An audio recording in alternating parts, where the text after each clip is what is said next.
fayyum sargat Gammachu Adabbitu bama fudat Gammada Jalala manin farsina Wakamati kenna hallelujah jen Amanti fayyum satola Argine Gammada Jesus fayyisa siwamar Gammachu Warwanan jalala jabaf Dugada Gammachu Warwanan isa dagasi egar Ilmako agigar garaki eskot Harka sabat disesipan Gammachu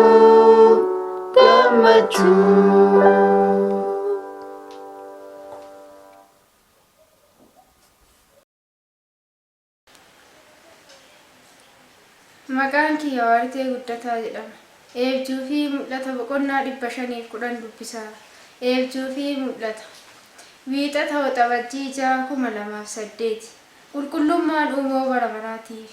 Eebjuu.fi.mulata karaa jeeniin saatiroon mana kadhaa Filadelfiyaa hambaa sanbata guyyaa 7ffaa guyyaa sanbataatti dabalatee abboomota waaqaatii fi amantii Yesuusii hedduu.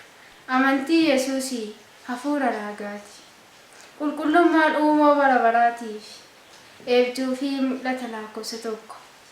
Chaappaawwan banamaniiran. Malakatoonni illee samaa'itti afuufamaniiran.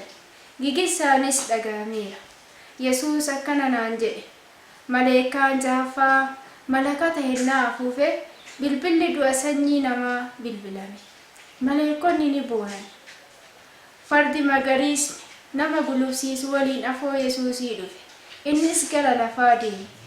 Raaga Yohannisii boqonnaa 8 lakkoofsa 10-11 keessatti akkana jedhameera. Maleekaan sadaffaanis malakata isaa afuufe.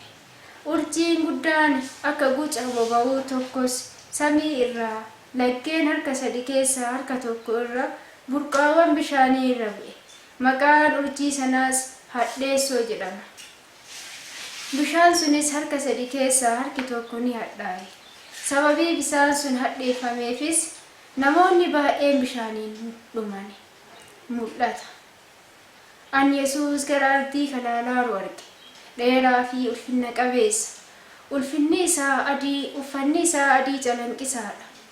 Akkaataa wantaan argeetti inni mul'ata keessa ture. Wanti wayii ilaalcha isaa gara lafaatti kaarkisu akka waan jiruu inni gara isii ilaalaa ture. Achiis Yesuus gara kiyya dhufe. Macaafni adiin xiqqoon takka afoo kiyya kaa'amtee turte. Innis akkana naan jedhe. Jeeniin macaafa raagaa xiqqoo fudhadhu. Obboleessotaa fi obboleettiiwwan mana kadhaa Filadelfiyaa hambaa waliin akkasumas nama hojii kanaaf itti gaafatamaa ta'e obboleessi keenya Rooyilemikee waliin ta'uuf gara Origoonis deeme. Macaafa adii xiqqoos of biratti fudhadhu. Inni Yesuus wanti naaf ibse Awurooppaan akka baduu jirtudha. Inni akkana naan jedhe. Ati Faransaay dhiiftee ni deemta. Yesuus kana naaf ibse. Sunis Awurooppaan ammaan booda hin jiraattu. Awurooppaan ni baddi. Mul'ata Yohannisii boqonnaa 8 lakkoofsa 11 irratti urjiin Haadheesoo jedhamu kun magaalaa guddoo Faransaay Paarisiin irratti bu'a. Urjiin kun Paarisiin irratti hin bu'a. Inni dubbii isaatiin akka naa ibsetti Ixaaliyaa, Beeljiyeem, Jaarman, Isteen biyyi Awurooppaa hundinuu akkanuma Haadheesoo ni badu. Isaan hin baraaraman. Caalaa kan dhayaman Ixaaliyaa, Faransaay, Jaarman, Beeljiyeem, Swiizerlaandi ta'u. Yesuus naa ibse. Haqa hennaan murtee isaanii gabaabaa ta'uu irratti akka xiyyeeffataniif yaada namoota harkisuuf Haadheesoon diqqoo martii tana dhayaara. Eebjuu.fi.mulata lakkoofsa 2. Awurooppaan ni gubatti. Yesuus akkana naan jedhe. Awurooppaan akka Hirooshimaa ni taati. Isiin badii Haadheesoon geessuun ni baddi. Yesuus akkana naan jedhe. Waaqayyo ibiddaan gubamuu Ayihudootaa fixaa Hitilerii kan bara 1943 hanga bara 1944 yaadateera. Waaqayyo obboleessotaa fi obboleettiiwwan Ayihudootaa ijoollee isaanii waliin ibiddaan gubamuu isaanii yaadateera. Inni dhiphina ummata kanaa argeera. Isaan warra wareegamtoota Hitilerii turan. Inni Yesuus dhiphinaa fi obboleessuwwan Ayihudootaa isa Awurooppaa keessa ture ni yaadate. Yesuus waa'ee fixaa sanyii kanatti himee fi akkana kannaan jedhe kanaaf. Dheekkamsi isaa Awurooppaa irratti in bu'a. Murteen isii dhiyaateera. Eenyullee jalaa hin ba'u jedheera Gooftaan. Inni dhiiga isaaniitiif haloo hin ba'aafi. Isaaniifis in faradaafi. Eebjuu.fi.mulata lakkoofsa 3 mul'ata. An Haadheesoo akka laaluuf maleekota kooluuwwan diriiraa qaban biroo lamaaniin ergamicha marfame kiyyaan fudhatame. Isaanis akkana jedhan. Isa arguuf jirta. Mee jeeniin itti Haadheesoo kana itti haa mul'ifnu. Nus iddoo geenne. Anis yoo diqqaate toonii 1 yookaan toonii 2 kan ga'u dhagaa guddaa aaraa ture tokko nan arge. Aarri dhagaa kana keessaa ba'aa ture iddoo nu jirru aaraan guute. Maleekonni kunniin iddoo kanaa na baasuuf ni ariifatan. Kun dhagaa dilbii asitti urjii furguggamtuu jedhamee waamamu ture. Urjiin kun kan dhufe xurree Oriyoonii irraa ture. Kun achi kakaayameerudha. Kun xurree kana ka'uuman dhagaawwan waaqaan kaayaman keessaa isa tokko ture. Qaama dhagaawwanii keessaa tokko ture. Angara xurree kanaa hinnaa seenu kun soodduu keessa akka waan seenaaruu ture. Haadheessoon kun xurree Oriyoonii keessa taa'eera. Yeroo isaaf beellamameef dhagaawwan kanneen jidduu ba'ee ardii dha'uuf ni dhufa. Maqaan isaas Haadheesoo jedhama. An aara gaaziiwwan summaa'oo cararii raadiyooaktiiviitii dhagaa kana keessaa ba'aa turan kana keessa ture. Mataan kiyyas na dhooyaa, na danfaa, na koqaas ture. Sababii gaaziiwwan summaa'ootiif miidhamaa ture. Ergamaan kiyya jilbiinfadhu naan jedhe. Achiin booda maleekonni 3 tokkummaan kooluuwwan babadhaa isaaniin irratti hafarsaa turan. Anas hafuurri kiyya natti deebi'e. Isaanis fayyaa ta'uu kiyya na gaafatan. Anis itti seeqadhe. An urjii furguggamaa kana hinnaa arge ergamaan kiyya kootu na duukaa bu'i. Kun hamaadha. Tasa duutaa naan jedhe. Isaanis ariitiin iddoo kanaa na baasan. Anis achiin booda wantuu akka hin jirre gammoojjii akka ta'es ni arge. Achi booda dhagicha hin argine. Eebjuu.fi.mulata lakkoofsa 4 mul'ata. Ji'oonni muraasni ni darban. Ani mul'ataan deeme.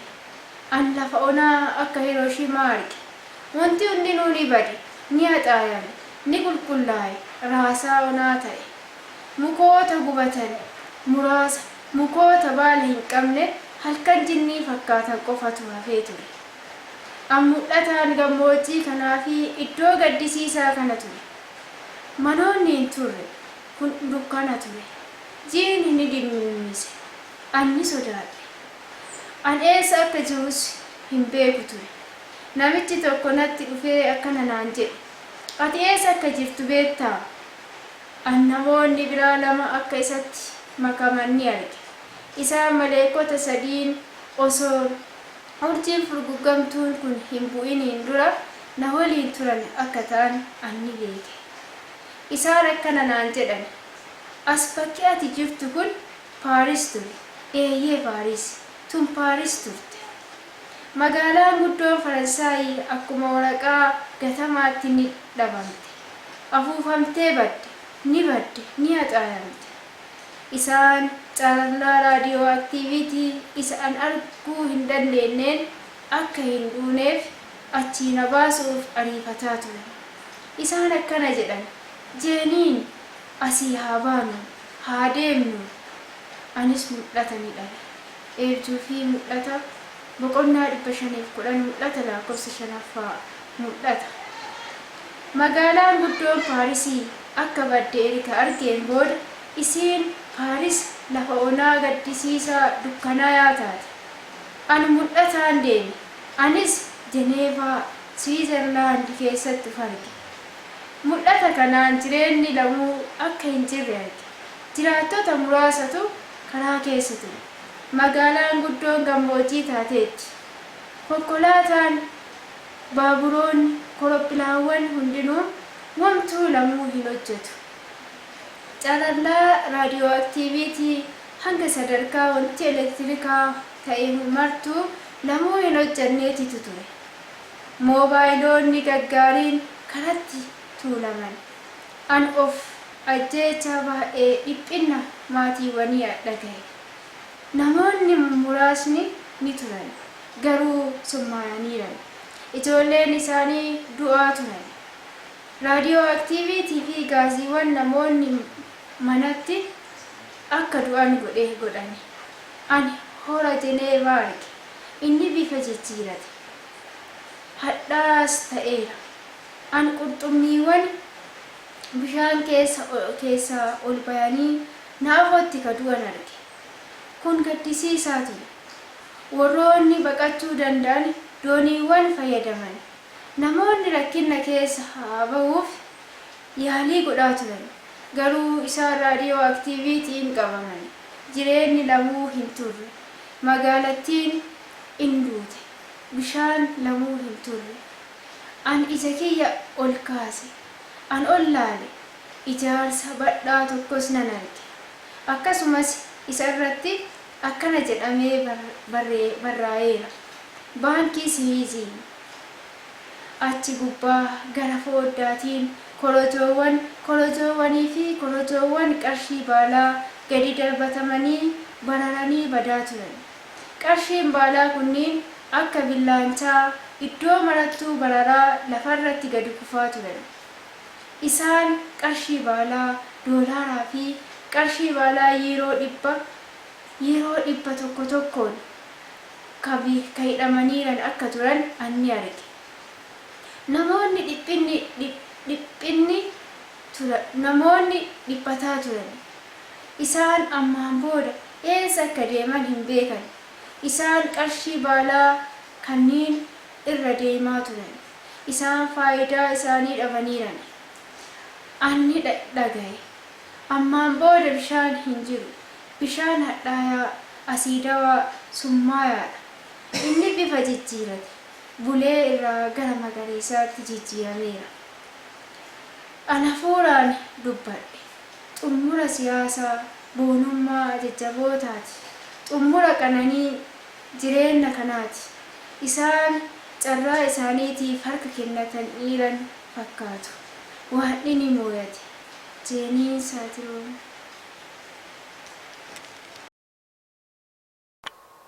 Faaruu lakkoofsa 35. Waaqni haa ulfaatu. Yaa Waaqayyo naannoo kootti gaachana naaf hin taatu. Ati ulfinna kooti, mataa koos ol hin qabdu. Faarfannaa boqonnaa 3 lakkoofsa 3.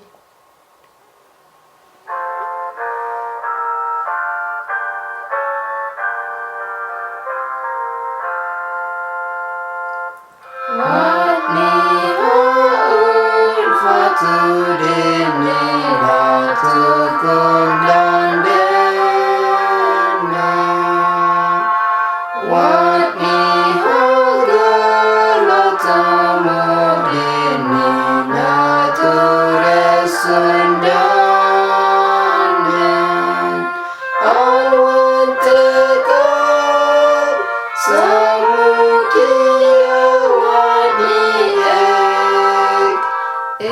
Sana bate swinda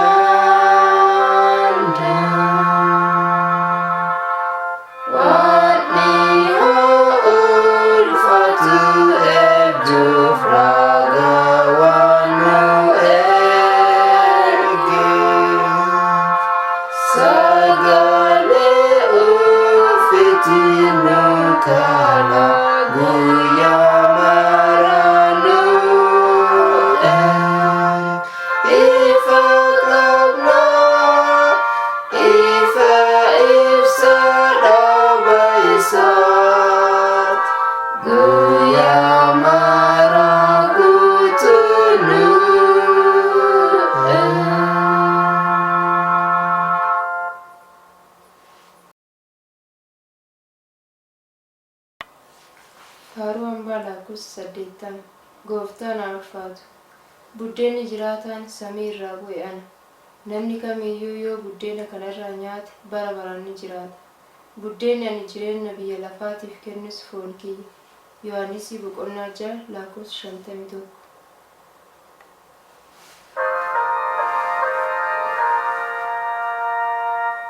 Gooftaan haa ulfaatu, amantiin jabboofne, Gooftaa jajannaa amantiin wanta isaa qabu. Gooftaan haa ulfaatu, amantiin eegamne, wanni kennaa ulfaatu amantiin tikfamu. Amantiin tikfamu, amantiin jabboofne.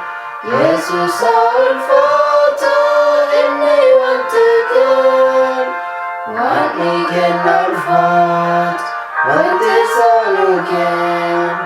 Wanni haa ulfaatu, amantiin jabboofne. Gooftaa jajannaa amantiin raga isaa dubbiif, Gooftaa jajannaa eebjuu sabni fuudhaan. Gooftaa jajannaa amantiin hafuura isaa qabu, Waaqa jajannaa jaalala kennaa nu kennu. Sagalee isaa maanu, sagalee isaa nyaannu, Yesus haa ulfaatu, eebjuu isaa dubbiif, eebjuu isaa ragaa, Waaqa barbaannaa, dubbii